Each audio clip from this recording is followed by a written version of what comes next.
Why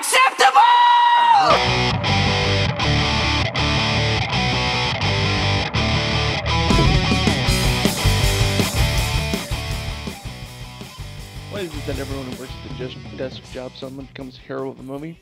I don't understand it. You sit on your ass all day long, and you do something that anyone else with a pair of eyeballs and at least one functioning brain cell can accomplish. But here it is. The Call, starring Halle Berry, another film brought to us by the magnificent director Brad Anderson, who brought us really only one good film in his entire career, The Mechanist, starring Christian Bale. You know, the starving fellow from Batman. So why is it that every movie coming out now is to star one good actor or actress, while the rest of the cast is just left to stand there, peering up on the mountain that the only good star is standing on, looking up towards them while they melt in the fiery olive below? It seems to be that no matter the sequence of events in today's going-on world, it can be believed that no matter what your job is, you can still become a hero, do things that the rest of us, we mortals, cannot bear to understand.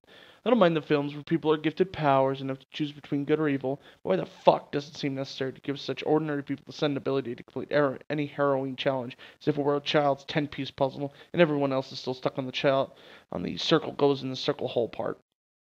Don't get me wrong, if someone fucked with me too, I would do anything to get them back, but why the hell is it a collar for the police? Aren't the police and the detectives supposed to be the ones doing their job? They're supposed to be good at it, aren't they? What the fuck is with movies with 2 words long and have the word "the" in the title? Do we run out of ideas? Or I suppose that one black chick who had something fucked up in her past happened, so now she has to reconcile with the killer years later wasn't a catchy enough title. It seems that no matter what, a movie apparently just can have a word in the title with "the" being there to give it the pep job it needs to support the piece of shit it will be. And yes, no matter how many big name people you throw into the fire, the residue left over is still going to be shit.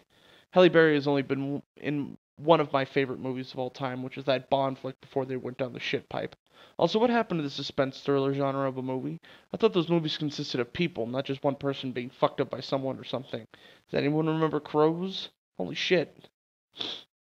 After watching the trailer a few times, I noticed that everyone and their mom had seen the guy responsible, and had his license plate the entire time, yet this guy has been doing this for years. So rather than the movie being suspense, it should just be a thriller, but then again, it's not. There's nothing scary about it. Only one girl, the Abigail Breslin chick, however the fuck you say her name, is put into harm's way, but the looks of it, the rest of the people who work with Miss Berry don't give a shit about the scenario. So why the fuck are we making this movie? Should we focus on something more worthwhile? I feel that if Mr. Anderson gave 2 shits, you'd use Halle Berry in another sex role before she shrivels up and becomes useless, because God knows that is the only thing going for her. In the end, am I going to see this? Fuck no. If I wanted to waste $9 on something, I'd go buy a hand job from a man with a hook for a hand. At least afterwards I can have the scars to show I did something terrible rather than just the memory. This has been Baldwin with your expectations. Go fuck yourselves.